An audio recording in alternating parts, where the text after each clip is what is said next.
Assalamualaikum warahmatullahi wabarakatuh. Tetap semangat belajar.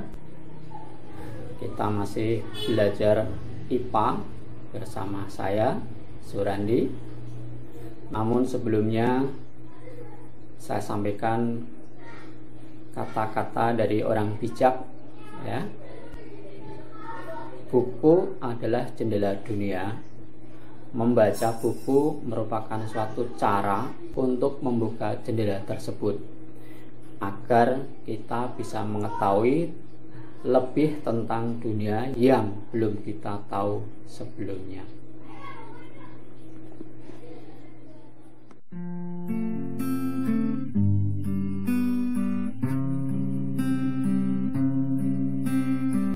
Kita bahas materi terakhir di semester 2 kelas 8 ini tentang cahaya dan alat optik.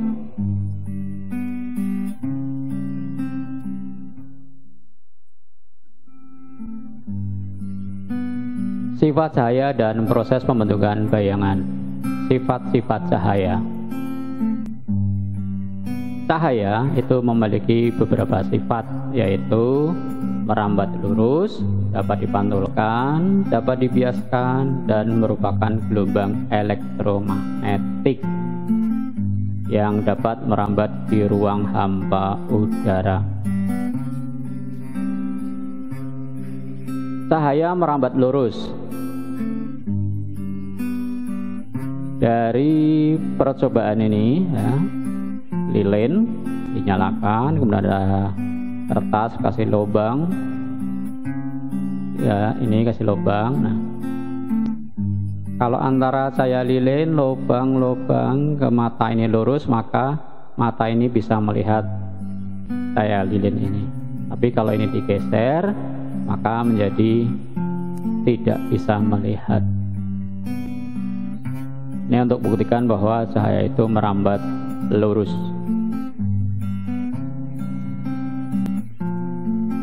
Ada istilah bayang-bayang. Bayang-bayang adalah daerah gelap di belakang benda tak tembus cahaya yang terletak pada layar ketika benda itu disorot atau disinari oleh sumber cahaya.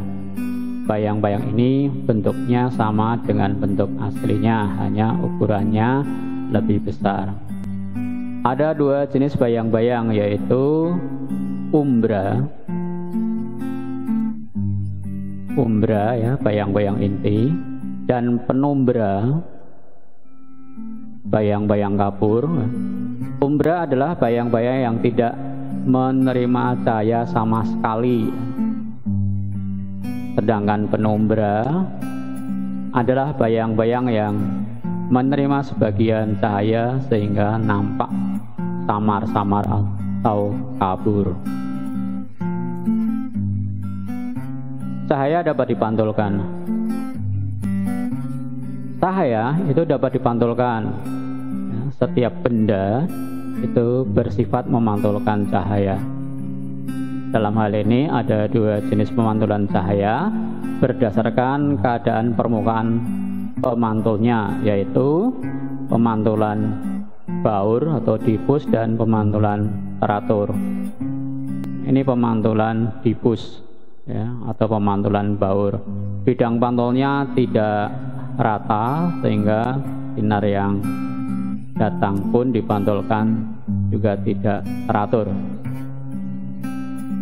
Sedangkan pada pemantulan teratur, ya, bidang pantulnya rata dan licin, sinar datang dipantulkan secara teratur.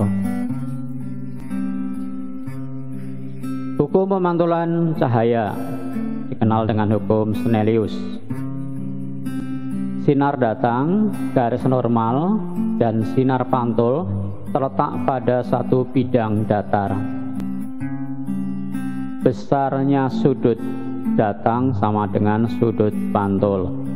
Ini sinar datang, kesananya sinar pantul, kemudian garis normal, ya, garis khayal, ya, hayalan kita saja, ya. Yang garis ini terletak pada satu bidang datar dengan sinar datang dan sinar pantul. Nah, sudut datang itu sudut yang dibentuk oleh sinar datang dengan garis normal, sedangkan sudut pantul itu sudut yang dibentuk oleh sinar pantul dan garis normal. Besarnya sudut datang sama dengan sudut pantul. Cahaya dapat dibiaskan atau refraksi. Pembiasan cahaya adalah pembelokan arah rambatan cahaya pada saat cahaya menembus dua medium yang berbeda kerapatan optiknya, kerapatan optiknya. Antara udara dan kaca ini berbeda kerapatan optiknya, sehingga cahaya dari udara masuk ke dalam kaca akan dibiaskan atau dibelokkan.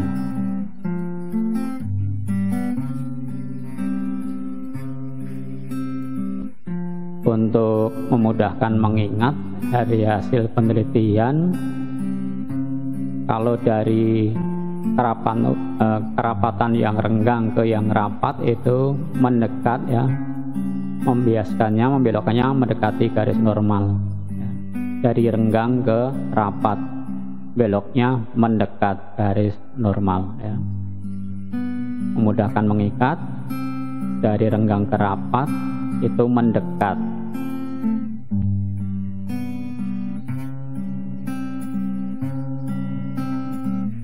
Contoh pembiasaan saya dalam kehidupan sehari-hari. Sendok yang dimasukkan ke dalam gelas berisi air tampak bengkok. Ini bisa kalian coba sendiri, bisa kelihatan. Dasar kolam yang airnya jernih tampak lebih dangkal daripada keadaan sebenarnya. Kan di sini memantulkan cahaya ke mata, tapi kelihatannya bukannya di sini, padahal sebenarnya di sini, karena ada pembelokan. Pada siang hari yang panas di jalan aspal seolah-olah ada genangan air. Pada malam hari yang cerah, bintang di langit terlihat berkelap-kelip. Ini juga contoh dari pembiasan. Saya merupakan gelombang elektromagnet. Gelombang elektromagnetik, gelombang yang merambat tanpa memerlukan medium perantara. Gelombang cahaya matahari memancar ke segala arah sampai ke bumi meskipun melalui ruang hampa udara. Berdasarkan frekuensinya, gelombang elektromagnetik ada bermacam-macam. Berikut klasifikasi gelombang elektromagnetik yang dikenal dengan spektrum elektromagnetik.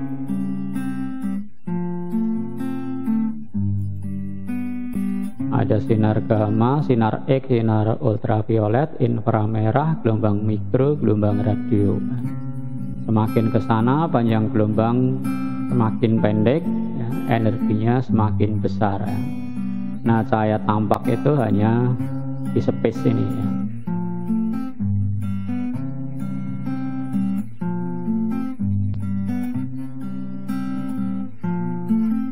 Sebuah benda hanya akan memantulkan spektrum cahaya yang warnanya sama dengan warna permukaan benda tersebut. Jadi kalau kita bisa melihat benda berwarna merah, sebenarnya sih benda tadi itu memantulkan cahaya yang berwarna merah ke mata kita. Kalau benda tersebut berwarna kuning, berarti cahaya yang dipantulkan oleh benda tersebut cahaya yang berwarna kuning. Saya dapat mengalami peruraian cahaya atau dispersi. Dispersi adalah penguraian cahaya putih atau dikenal dengan monokromatik menjadi cahaya berwarna-warni atau polikromatik. Contoh dispersi yang terjadi secara alami adalah pelangi. Pernah melihat pelangi kan?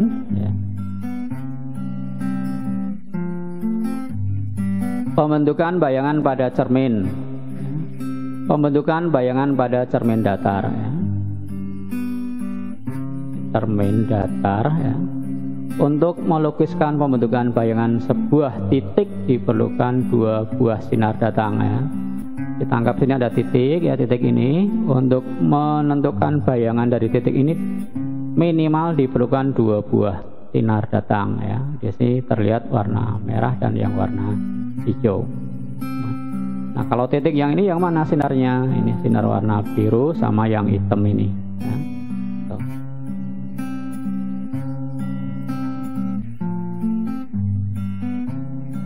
Cermin datar bersifat memantulkan cahaya secara teratur ya. Bayangan yang dihasilkan seolah-olah ada di belakang cermin ya. Bersifat bayangan maya. Berhadapan, arah bayangan yang dibentuk berkebalikan dengan keadaan sebenarnya. Posisi berubah, kanan menjadi kiri, kiri menjadi kanan ya. Kemudian tegak sama besar ya. Jarak benda ke cermin sama dengan jarak bayangan ke cermin. Ini sifat bayangan yang dihasilkan oleh pemantulan pada cermin datar.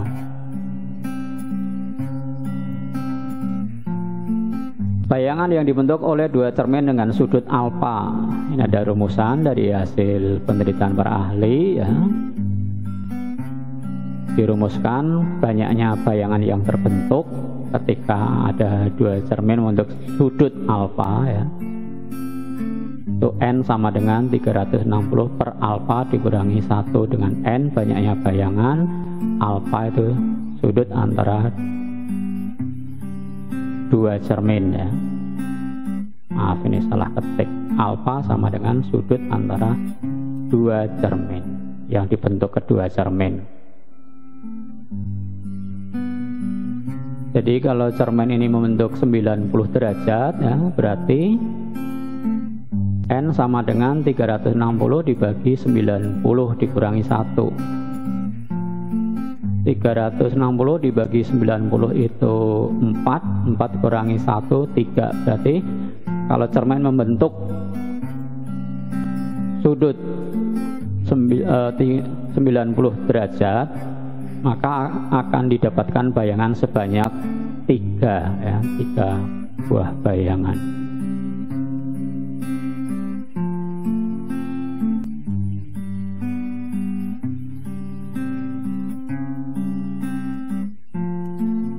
Pembentukan bayangan pada cermin cekung. Cermin cekung adalah cermin yang bidang pantulnya melengkung ke arah dalam. Sifat cermin cekung adalah konvergen, mengumpulkan sinar. Cermin cekung biasa digunakan sebagai reflektor pada lampu mobil ataupun senter. Ya, sinar-sinar yang menuju ke cermin cekung akan dikumpulkan. Ya. Bagian-bagian cermin cekung. Nah, dalam melukiskan pembentukan bayangan pada cermin cekung nantinya akan kalian kenali ya. Kalian harus tahu ya. Ada istilah titik M adalah titik pusat kelengkungan cermin ya. Ini titik M ya. Titik pusat kelengkungan cermin ya. Titik O, titik tengah cermin ya, atau titik pusat bidang optik atau titik pusat cermin ya. Sumbu utama ya. Kemudian F, titik fokus atau titik api. Kemudian ada F kecil, jarak fokus cermin ya, adalah jarak dari vertex ke titik api ya. Dari O sampai ke F ini disebut dengan jarak fokus ya, dilambangkan dengan F kecil ya. Kemudian jari-jari kelengkungan cermin adalah jarak dari vertex dari O sampai ke pusat kelengkungan M ya, disebut dengan jari-jari kelengkungan cermin. Sinar-sinar istimewa pada cermin cekung ya. Sinar datang sejajar sumbu utama akan dipantulkan melalui titik fokus. Tuh, sinar datang sudah sejajar sumbu utama. Ini sumbu utamanya dipantulkan lewat titik fokus.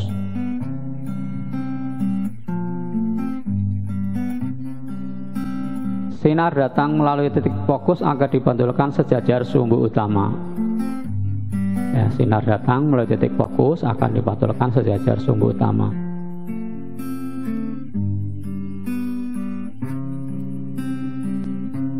Lalu bagaimana tentang hukum pemantulan cahaya ya oleh Snellius ya? Di sini tetap berlaku ya, tetap berlaku. Cuma untuk sinar-sinar yang tadi ini sifatnya istimewa, untuk menggambarkan kita tidak perlu mengukur lagi sudut datang dan sudut pantulnya. Ya. Kalau sinar itu melalui titik fokus akan dipantulkan sejajar sumbu utama. Sinar datang melalui titik pusat kelengkungan cermin akan dipantulkan melalui titik pusat kelengkungan cermin pula. Ya. Datang lewat sini, pantulkan lewat M juga. Ketiga buah sinar istimewa tadi bermanfaat nantinya kalau kita diminta untuk melukiskan pembentukan bayangan pada cermin cekung ya. Pembagian ruang pada cermin cekung dan sifat bayangan yang dibentuk ya. Memudahkan mempelajari ya, ada perumusan ya, jumlah ruang benda dengan ruang bayangan adalah sama dengan 5 ya. Ruang benda tambah ruang bayangan sama dengan 5 ya. Antara F dengan O sini ini ruang 1, antara F dengan M ruang 2, M ke sini ruang 3, di sebelah sana ruang 4 ya. Letak benda di ruang 3, kalau bendanya ada di sini ya, akan menghasilkan bayangan di ruang 2 ya, karena jumlahnya ruang benda tambah ruang bayangan 5 dengan sifat nyata terbalik diperkecil di ruang 2. Kalau berada di titik P atau M ya, ada yang menuliskan titik M, ada titik P ya, pusat ya. Jadi nyata terbalik sama besar di titik itu juga ya. Kalau bendanya di ruang 2 menghasilkan bayangan nyata terbalik diperbesar di ruang 3. Ingat ya, jumlah ruang benda dengan ruang bayangan sama dengan 5. Kalau bendanya di titik F tidak terbentuk bayangan atau bayangan terbentuk di jauh tak terhingga ya. Benda di ruang 1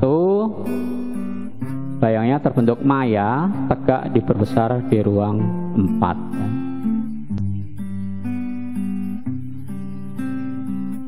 Bayangan nyata itu bayangan yang dibentuk oleh perpotongan sinar-sinar pantul. Kalau bayangan maya itu perpotongan oleh perpanjangan sinar-sinar pantul ya. Bayangan nyata itu bisa ditangkap oleh dengan layar ya. Kalau maya itu tidak bisa, tapi bisa langsung kita lihat di cermin sini. Kegunaan cermin cekung sebagai reflektor lampu mobil, lampu baca dan lain-lain. Sebagai reflektor slide proyektor di bioskop, ya. Sebagai reflektor tunggu matahari untuk memeriksa lubang gigi yang sakit. Nah, oleh dokter tentu saja. Cermin cembung. Cermin cembung yaitu cermin yang permukaan bidang pantulnya melengkung ke arah luar. Cermin cembung bersifat divergin atau menyebarkan sinar. Cermin cembung biasa digunakan untuk spion pada kendaraan bermotor ya. Cahaya yang datang disebar ya, atau divergin. Sinar-sinar istimewa pada cermin cembung ya. Sinar datang sejajar sumbu utama, seolah-olah ya, dipantulkan seolah-olah dari titik fokus ya. Sejajar sumbu utama seolah-olah dipantulkan dari titik fokus ke sana ya sebenarnya. Tuh.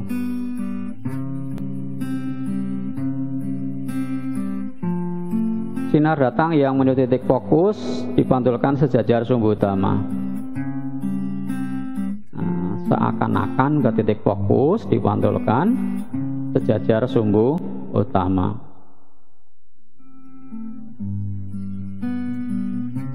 Sinar yang datang menuju titik pusat kelengkungan cermin seolah-olah dipantulkan berasal dari titik pusat kelengkungan tersebut.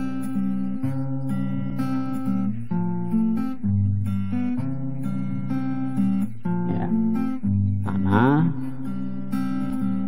seolah-olah masuk menuju ini dipantulkan seolah-olah dari sini juga sana. Itu 3 buah sinar istimewa pada cermin cembung. Sifat bayangan yang dibentuk oleh cermin cembung. Semua benda yang berada di depan cermin cembung ini akan selalu membentuk bayangan maya tegak dan diperkecil, ya. Semua benda yang berada di depan cermin cembung selalu bayangannya itu maya, tegak, dan diperkecil. Penggunaan cermin cembung, ya, sebagai spion mobil, kemudian kaca pengawas di supermarket, ya, kemudian ini untuk kaca di belokan, ya, jalan-jalan belokan itu kadang dipasang kaca, ya. Tuh. Lensa. Pembentukan bayangan pada lensa. Lensa adalah benda bening yang memiliki permukaan berbentuk cekung atau cembung dan berfungsi untuk membiaskan cahaya atau membelokkan cahaya. Ini biconvex, ya. B itu 2, konvex cembung, ya. Dua-duanya cembung, kanan kiri cembung. Ini plan konvex, plan itu datar, konvex cembung, ya. Kemudian konkav konvex, ya. Konvexnya itu cembung, konkavnya itu cekung, ya. Bikonkav dua-duanya cekung, plan konkav yang datar, kemudian ini cekungnya konvex konkav, ya. Ini cekungnya cembungnya. Nah, membedakan lensa cembung dan cekung itu bisa dengan cara kita raba, ya. Kalau bagian tengah itu lebih tebal daripada bagian pinggir, itu pastikan lensa cembung. Bisa biconvex, plan konvex maupun konkav konvex. Bagian tengah lebih tebal. Kalau yang lebih tebal itu bagian pinggir, ini lensa cekung, ya. Yang pinggir yang lebih tebal.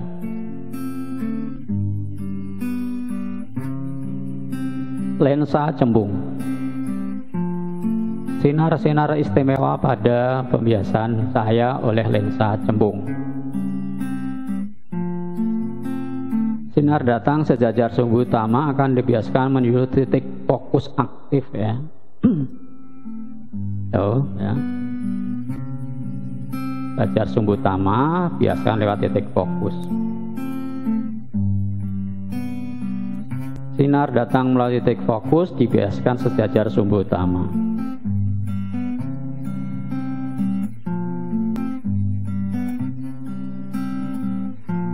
Sinar melalui titik pusat optik diteruskan, tidak dibelokkan, ya. 3 buah sinar istimewa pada lensa cembung. Pembentukan bayangan. Pembentukan bayangan pada lensa cembung membutuhkan sekurang-kurangnya 2 sinar istimewa. Sifat bayangan yang terbentuk pada lensa cembung bergantung pada posisi benda. Ini contoh saja, bendanya di sini, ini bayangannya. Ya.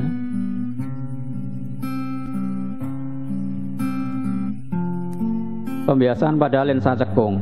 Sinar-sinar istimewa lensa cekung.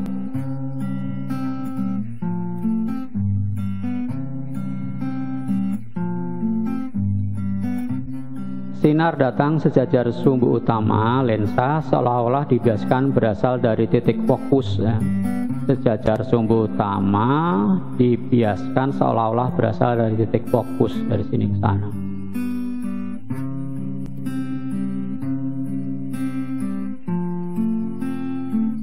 Sinar datang seolah-olah menuju titik fokus. Ini datang seolah-olah ke sini. Tapi di sini udah dibelokkan ya, sejajar sumbu utama.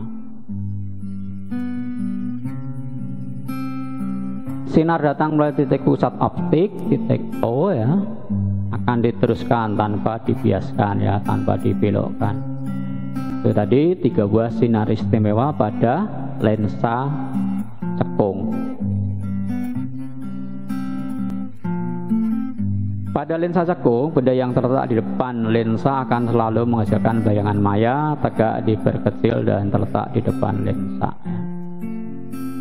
Bendanya, ya, bayangnya selalu di sini.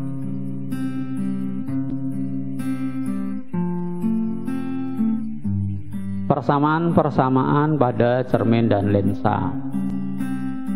F sama dengan 1/2R.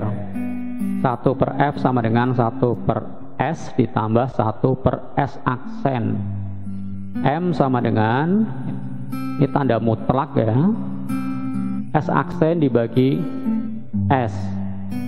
Bisa juga M sama dengan H aksen dibagi H, kasih tanda mutlak.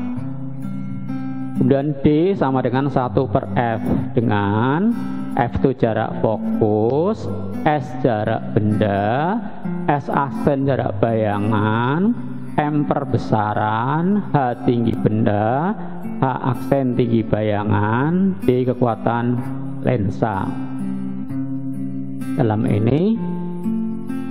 Dalam hal ini ya, kekuatan lensa satuannya dioptri dengan catatan F harus satuannya meter. D sama dengan 1/F ya. Pada cermin cembung dan lensa cekung, jarak fokus F ya itu bernilai negatif. Ingat, cermin cembung dan lensa cekung itu jarak fokusnya bernilai negatif.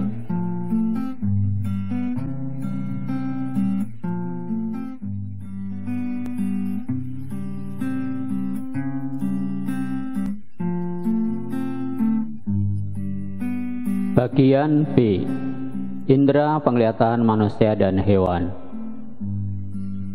Indera penglihatan manusia.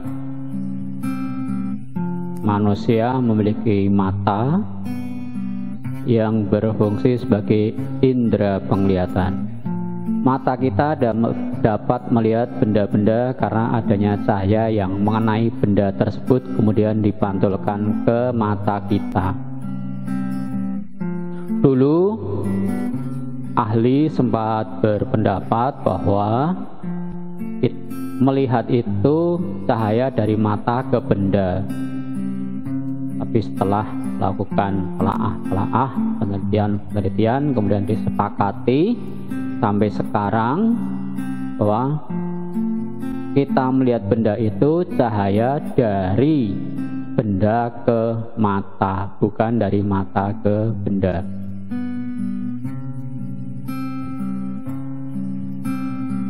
Bagian-bagian mata. Mata adalah alat indera yang peka terhadap cahaya. Mata dilindungi oleh iris, kelopak mata, dan kelenjar air mata. Dinding bola mata terdiri dari 3 lapis, yaitu sklera, koroida, dan retina. Sklera adalah lapisan terluar, keras, dan berwarna putih. Bagian depan lapisan ini menonjol dan disebut kornea. Koroida merupakan lapisan kedua, mengandung banyak pembuluh darah. Bagian depan lapisan ini sedikit terbuka dan disebut dengan pupil ya, pupil.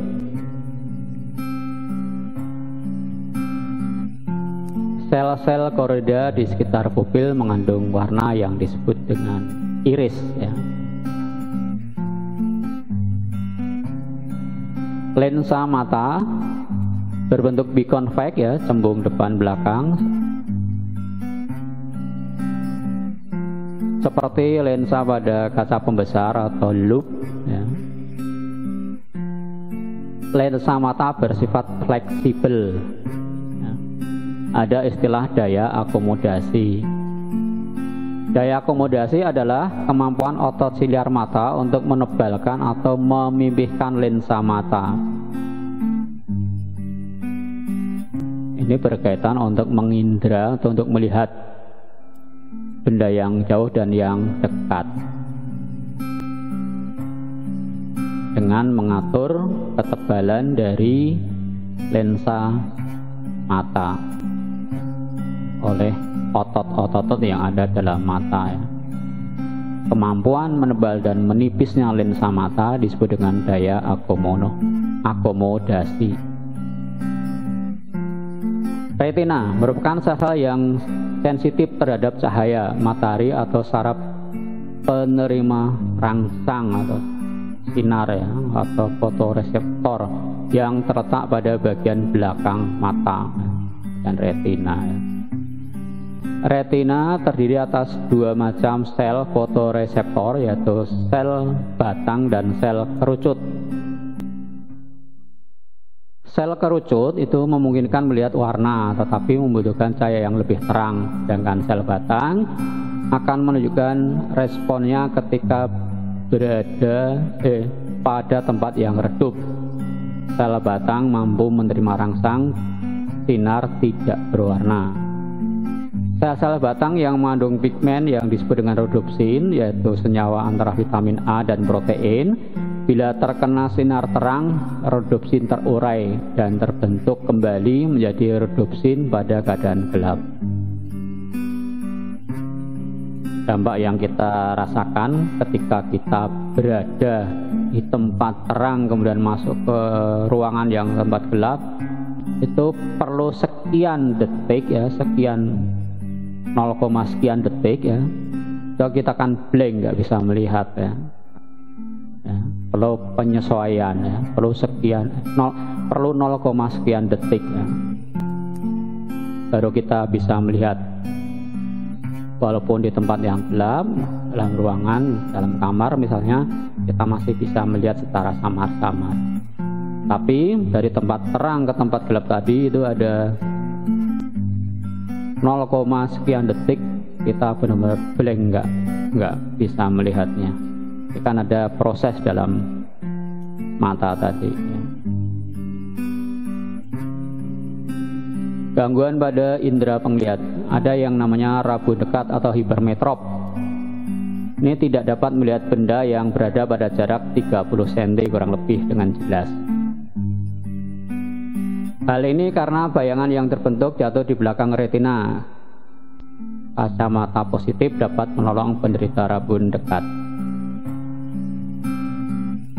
Melihat dekat tidak jelas karena bayangan terbentuk di belakang retina. Agar bisa melihat dengan jelas, bayangan harus terbentuk di retina. Nah, bisa normal ditolong dengan kacamata positif.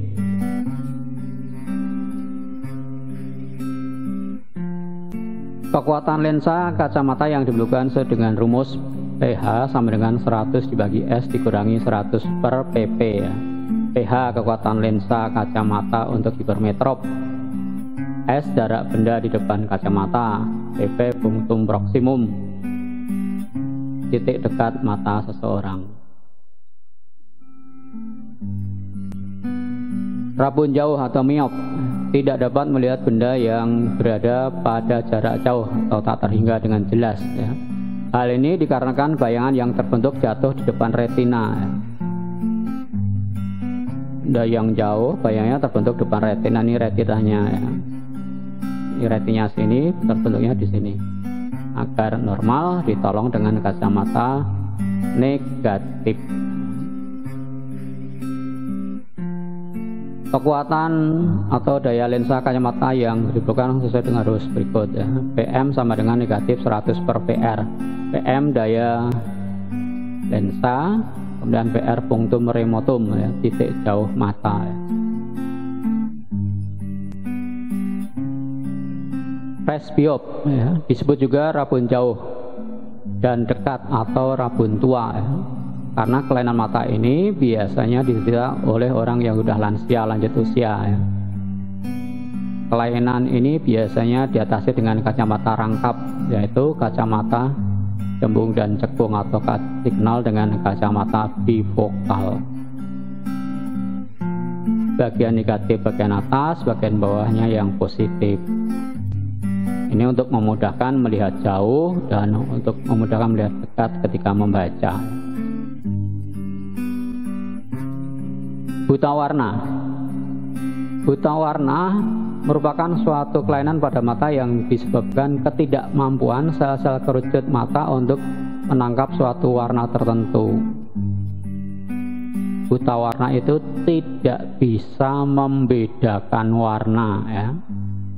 Bukan tidak bisa menyebutkan warna, tapi tidak bisa membedakan warna. Ya.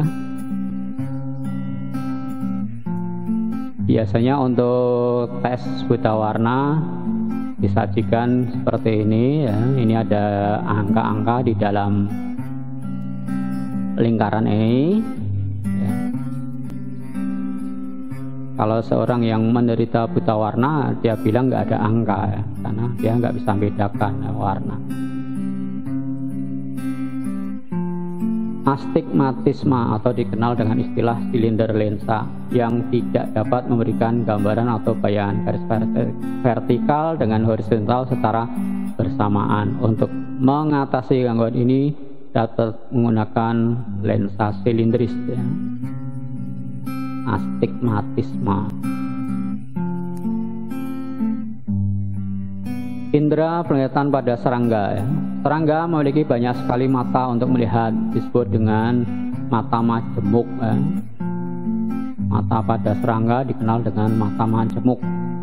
Setiap mata serangga disebut dengan omatidium ya, jamak ya, omatidia ya, yang berfungsi sebagai reseptor penglihatan yang terpisah ya. Contohnya pada lalat itu ada 6.000 bentuk mata yang ditata dalam segi 6 ya. Setiap omatidium menghadap ke arah yang berbeda-beda. Ada yang menghadap ke depan, ke belakang, ke atas, ke bawah, dan ke setiap sisi sehingga lalat dapat melihat ke arah mana-mana.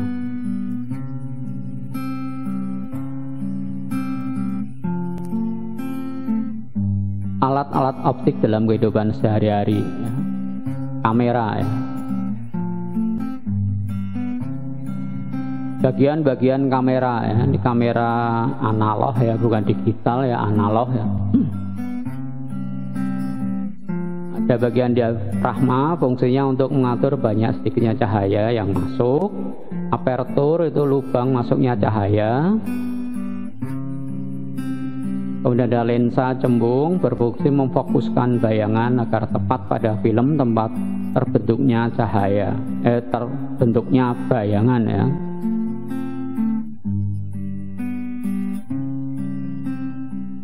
Bisa kalian bandingkan ya, kesetaraan antara mata dan kamera berikan fungsi-fungsinya ya. Ada diafragma di kamera, kalau di mata ada apa yang fungsinya mengatur banyak sedikitnya cahaya. Ada apertur di kamera, kalau di mata apa yang tempat masuk keluar masuknya cahaya. Dan di kamera ada lensa ya. Di mata juga ada lensa.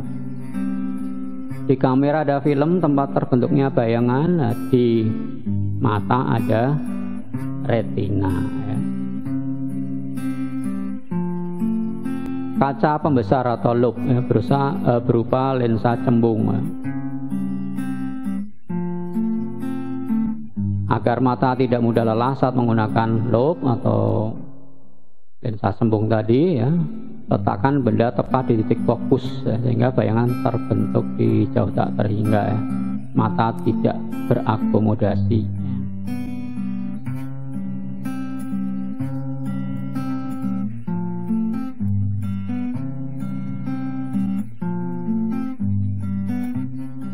mikroskop. Mikroskop adalah mikroskop memiliki dua lensa utama, yaitu lensa okuler dan lensa objektif. Lensa okuler itu yang dekat mata, tempat untuk ngintip di sini. Objektif yang dekat dengan benda.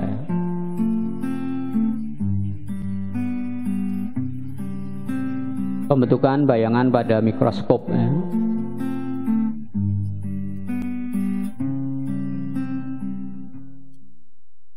Benda ya diperbesar oleh lensa objektif.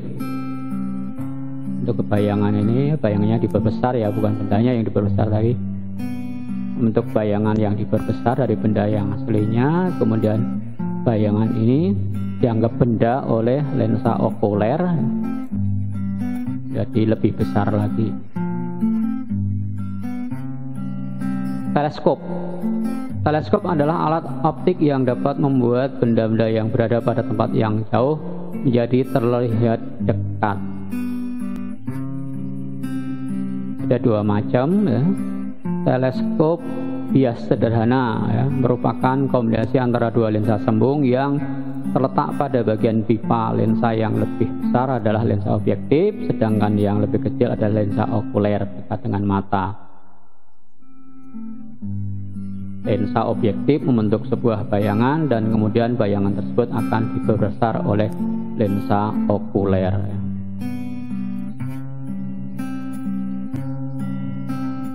Teleskop pantul. Lensa objektif yang terdapat pada teleskop pantul digantikan oleh cermin cekung, bayangan dari sebuah objek yang letaknya jauh terbentuk di dalam tabung teleskop ya, ketika saya dipantulkan dari cermin cekung. Saya yang dipantulkan oleh objek yang jauh memasuki salah satu ujung tabung dan ditangkap oleh cermin lain pada ujung yang lain. Saya ini dipantulkan dari cermin cekung ke cermin datar yang ada di dalam tabung. Cermin datar kemudian memantulkan saya ke lensa okuler yang berfungsi memperbesar gambar.